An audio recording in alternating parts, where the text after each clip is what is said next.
പിന്നെ ആ അകുലതകളുള്ള ക്രിസ്ത്യാനികളെ ചിലപ്പോൾ റെപ്രസെൻ്റ് ചെയ്യാൻ പറ്റിയെന്ന് വരും. ഇനി കോൺഗ്രസ് സ്ഥാനാർത്ഥി തോറ്റാലോ പിന്നെ അൻവറിനെ പിടിച്ചാലും കിട്ടില്ല. ഇത് LDFനെ സംബന്ധിച്ചിടത്തോളം വലിയ നഷ്ടമാവുമെന്ന് എനിക്ക് തോന്നുന്നില്ല. കോൺഗ്രസ് ഈ ആവശ്യമില്ലാത്തൊരു പ്രശ്നം സന്തോഷ് പണ്ഡിറ്റിന്റെ ഭാഷയെ പറഞ്ഞ ആകാശത്ത് കൂടെ പോകുന്ന കാര്യം ഏണി വെച്ച് തലയെ പിടിച്ചിട്ടിരിക്കുകയാണ്. മാറി വരികയായിരുന്നു അല്ലേ? ആലോചിക്കുമ്പോ തന്നെ കഷ്ടം തോന്നുന്നു. മനുഷ്യരുടെയും പിന്തുണ കിട്ടുമെന്ന് ഞങ്ങൾ ഉറപ്പുണ്ട്. അതിന് പറ്റിയ കൊലയാളിയാണ്. ഈ മാസം 19-ാം തീയതി വരെ എല്ലാ മനുഷ്യരുടെയും വോട്ടാണ് CPMന് വേണ്ടത്. സൈദ്ധാന്തികൻ കൂടിയായ സംസ്ഥാന സെക്രട്ടറി ഇതിനെന്ത് വിശദീകരണം നൽകും എന്ന് നമുക്കറിയില്ല. അതുക്കും മേലെയുള്ള MA ബേബി എന്ത് പറയുമെന്നറിയില്ല. എന്തായാലും ഇനി എല്ലാവരും മനുഷ്യരാണ് 19-ാം തീയതി വരെ CPMനെ സംബന്ധിച്ച്. അത് ഭാഗ്യമായി. ഈ നിലമ്പൂരെ ആളുകളെ ഏറ്റവും അധികം ബുദ്ധിമുട്ടുന്നത് വന്യമൃഗങ്ങളുടെ ഉപദ്രവം കൊണ്ടാണ്.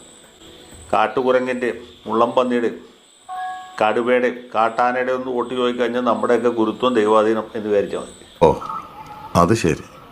ആട്ട്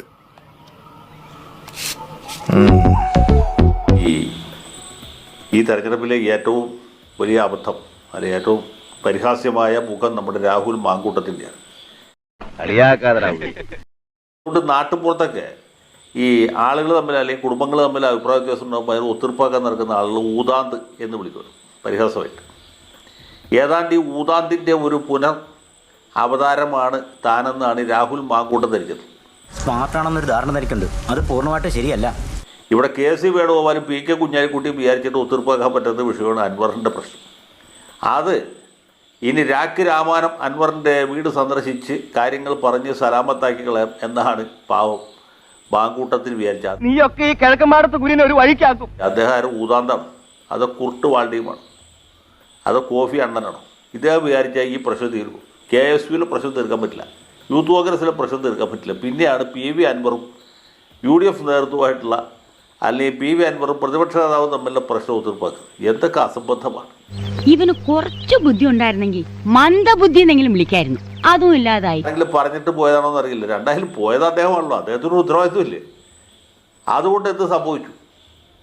ഈ കോൺഗ്രസ്സുകാർ മൊത്തത്തിൽ ഭയചകിതരാണെന്നും അവർക്ക് PV അൻവറിനെ ഭയമാണെന്നും PV അൻവർ തെരഞ്ഞെടുപ്പിൽ മത്സരിച്ചാൽ അല്ലെങ്കിൽ വിപരീത നിലപാട് സ്വീകരിച്ചാൽ പിന്നെ ആര്യാടൻ ഷൗക്കത്ത് ജയിക്കുകയില്ല എന്നൊരു ട്രെൻഡ് ഉണ്ടാക്കാൻ സാധിച്ചു ഇല്ലേ? സമാധാനമായല്ലോ. നീ എല്ലാം കൂടെ എന്നെ മുടിപ്പിക്കും. വല്ല കാര്യം കിട്ടും. ഇങ്ങനെയൊക്കെയാണോ ഒരു തെരഞ്ഞെടുപ്പിൽ നേരിടുന്നത്? ഇതാണോ അതിൻ്റെ സാധാരണ രീതി? അത് പോട്ടെ, ഇദ്ദേഹം ഇങ്ങനെ വിവരക്കേട് കാണിച്ചു. മുതിർന്ന നേതാക്കൾക്ക് ഉത്തരവാദിത്വമില്ല, അത് ചെയ്യുന്നില്ല. ഇങ്ങനെയൊക്കെയാണ് ഈ കോൺഗ്രസ് അതിൻ്റെ പ്രതിച്ഛായ മൊത്തത്തിൽ വഷളാക്കുന്നത്. അത് മൊത്തത്തിൽ തന്നെ അവർ പരിഹാസ്യരായി തീരുന്നു. പിന്നെ ഇടതുപക്ഷ ജനാധിപത്യ മുന്നണിക്ക് PDPയുടെ പിന്തുണ പ്രഖ്യാപിച്ചിട്ട് അവർക്ക് സ്വരാജിനോടാണ് താല്പര്യം. കാരണം അദ്ദേഹം ഈ ഒക്ടോബർ 7-ാം തീയതി ഇസ്രായേലിന് നേരെ ഹമാസിന്റെ ആക്രമണം ഉണ്ടായപ്പോൾ ഹമാസിന് നിരുപാധിക പിന്തുണ പ്രഖ്യാപിച്ചാണ്. അയ്യോ, അത് പിന്നെ അങ്ങനെയാണല്ലോ. അതിലുപരിയായിട്ട് ഇപ്പോൾ ഇന്ത്യ പാകിസ്ഥാനും തമ്മിൽ സംഘർഷം ഉണ്ടായപ്പോൾ ഇന്ത്യ പാകിസ്ഥാനെ ആക്രമിക്കരുത്, സമാധാനത്തിൻ്റെ, സമന്വയത്തിൻ്റെ, സാഹോദര്യത്തിൻ്റെ വഴിയാണ് നമുക്ക് നല്ലതെന്ന് താത്വിക തലത്തിൽ വിശദീകരിച്ചാണ്. നിറച്ച് വിനയം വാരിത്തേച്ച് വച്ചാലും ഇടയ്ക്കിടയ്ക്ക് ഉള്ളിക്കിടക്കണ ഫ്രാഡുകൾ പുറത്തോട്ട് തള്ളിക്കാർ വരും. ഫണ്ടുകാരുടെയും ജമാഅത്തെ ഇസ്ലാമിക്കാരുടെയും മറ്റെല്ലാ വിധ്വംസക ശക്തികളുടെയും മതരാഷ്ട്രവാദികളുടെയൊക്കെ വോട്ട് തൽക്കാലത്തേക്ക് ഈ 19-ാം തീയതി വരെ അത് ഹറാമില്ല, ഹറാമാണ്. അത് കഴിഞ്ഞാൽ പിന്നെ പാർട്ടി സൈദ്ധാന്തികമായിട്ട് ഈ വിഷയത്തിൽ വിശദീകരിക്കും. ആർക്കും മനസ്സിലാവാൻ പറ്റാത്ത രീതിയിൽ ഗോവിന്ദൻ മാഷിൻ്റെ ലേഖനം ദേശാഭിമാനിയുടെ എഡിറ്റോറിയൽ പേജിൽ പരിഹരിച്ചു. ഇവിടെ സംഭവിച്ചുകൊണ്ടിരിക്കുന്നത് വോട്ട് വരുമ്പോൾ അതിന് സുഡാപ്പിയില്ല, ഒരു വ്യത്യാസവും ഇല്ല. എല്ലാ വോട്ടും വേണം. വോട്ട് കഴിഞ്ഞാൽ പിന്നെ നമ്മൾ വർഗീയതക്കെതിരാണ്, ഫാസിസത്തിനെതിരാണ്, സാമ്രാജ്യത്വത്തിനെതിരാണ്, സകല സാധനത്തിനെതിരാണ്. അയാളൊന്ന് ഓർക്കണമായിരുന്നു. എന്താണ് സംഭവിച്ചത്? അയാളോട് ചെല്ലുന്നു, കാണുന്നു, സംസാരിക്കുന്നു. അൻവറിൻ്റെ ആൾക്കാരത് മുഴുവൻ ക്യാമറയിൽ പകർത്തുന്നു. അത് സോഷ്യൽ മീഡിയയിലേക്ക് അപ്പം തന്നെ ഇട്ട് കൊടുക്കുക. ഇന്നത്തെ എന്റെ ഈ അവസ്ഥയിൽ കടുവയെ പിടിച്ച കിടുവയെന്ന് കേട്ടിട്ടേ ഉള്ളൂ. ഇപ്പൊ മുന്നില് ഈ അൻവറിനെ ഇയാൾ മനസ്സിലാക്കണ്ടേ? എത്ര ചങ്ങാതിയാണെന്ന് പറഞ്ഞാലും ജയിലിൽ കിടന്നപ്പം പിന്തുണച്ച് സംസാരിച്ചു എന്നൊക്കെയുള്ളത് ശരിയായിരിക്കും. പക്ഷേ മലപ്പുറത്തെ ഒരു പോലീസ് സൂപ്രണ്ടിനെയും ഒരു DSPക്ക് പറ്റിയ അനുഭവം ഈ രാഹുൽ ഒന്ന് ഓർക്കേണ്ടതായിരുന്നില്ലേ? അത് ശരിയാണല്ലോ, ആ ബുദ്ധി എനിക്ക് പോയില്ല. പോവില്ല, തലയുടെ ഉള്ളിൽ വല്ലതും വേണം.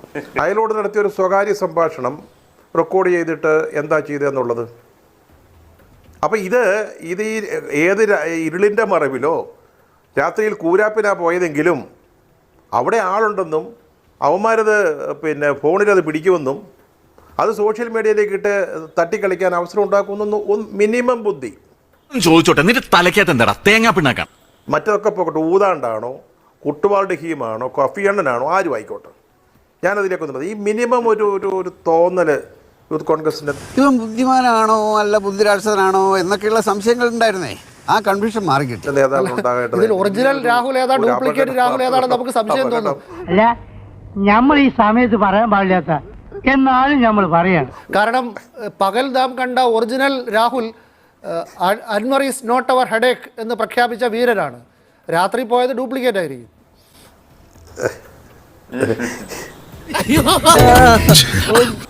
അതെ വിനു, ഞാൻ ഈ രാഹുൽ മാങ്കൂട്ടത്തിൽ ഈ ഒരു പോഴത്തം കാണിച്ചതുകൊണ്ട് ഞാൻ അയാളെ തള്ളി പറയുന്നില്ല. അത് എനിക്ക് പ്രതീക്ഷയുള്ളൊരു ചെറുപ്പക്കാരനാ കേട്ടോ.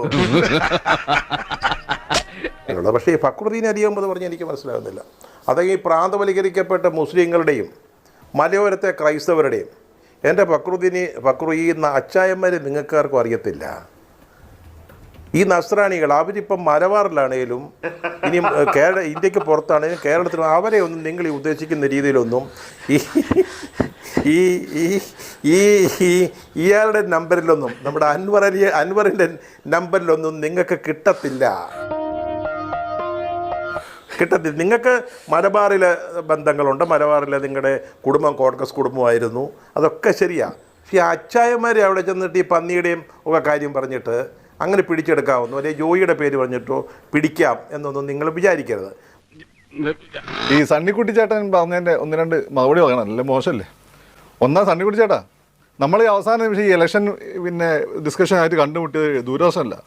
അന്ന് തൃശ്ശൂർ വന്നപ്പോൾ ഞാൻ പറഞ്ഞു സുരേഷ് ഗോപി ജയിക്കും. അപ്പോൾ സണ്ണിക്കുട്ടി ചേട്ടൻ പറഞ്ഞു നിങ്ങൾക്ക് നസാണിയാണ് മനസ്സിലായിട്ടില്ല, ജയിച്ചു തന്നെ എന്നൊക്കെ പറഞ്ഞു. അവസാനം ആര് ജയിച്ചു നമ്മൾ കണ്ടല്ലോ. നീ ഒന്നും പറയണ്ട. PI പോലുള്ള പാർട്ടികൾ പിടിച്ചുകൊണ്ടിരിക്കുന്നത്. PFI നിരോധിച്ചതിന് ശേഷം STPI വളരെ ഡോർമെൻ്റ് ആണ്. ലീഗ് തന്നെ പുതിയ പിള്ളേർക്ക് ലീഗ് പോരാ എന്നുള്ളൊരു തോന്നലുണ്ട്. UDF സ്ഥാനാർത്ഥി പരാജയപ്പെടുന്ന ഒരു ഘട്ടം ഉണ്ടാവുകയും അത് പഞ്ചായത്ത് ഇലക്ഷനിലൊക്കെ റിഫ്ലക്ട് ചെയ്യുന്ന ഘട്ടം ലീഗ് മാറി ചിന്തിക്കില്ലെന്ന് ആര് കണ്ടു? എന്തുകൊണ്ട് അങ്ങനെ ആയിക്കൂടാ? നേരത്തെ നിങ്ങൾ എന്നെ ചോദിച്ച പോലെ കാത്തിരുന്ന് കാണാം. അൻവർ വലിയ കാര്യമൊന്നുമില്ല എന്നാണ് കൂടുതൽ കളിച്ചാൽ മുഹമ്മദ് റിയാസിന്റെയും അതുപോലെ കോൺഗ്രസ് നേതാക്കളുടെയും ഒക്കെ സംഭാഷണങ്ങൾ, ചിത്രങ്ങൾ, വീഡിയോകൾ ഒക്കെ പുറത്തുവിടും.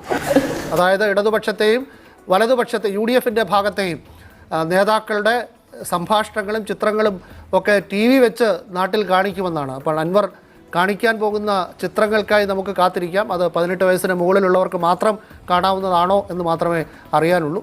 അയ്യോ, ഇതിപ്പോ പോക്ക് കണ്ടിട്ട് വല്ലാത്തൊരു പുലിവാലാത്തിരുന്ന കോളുണ്ടല്ലോ.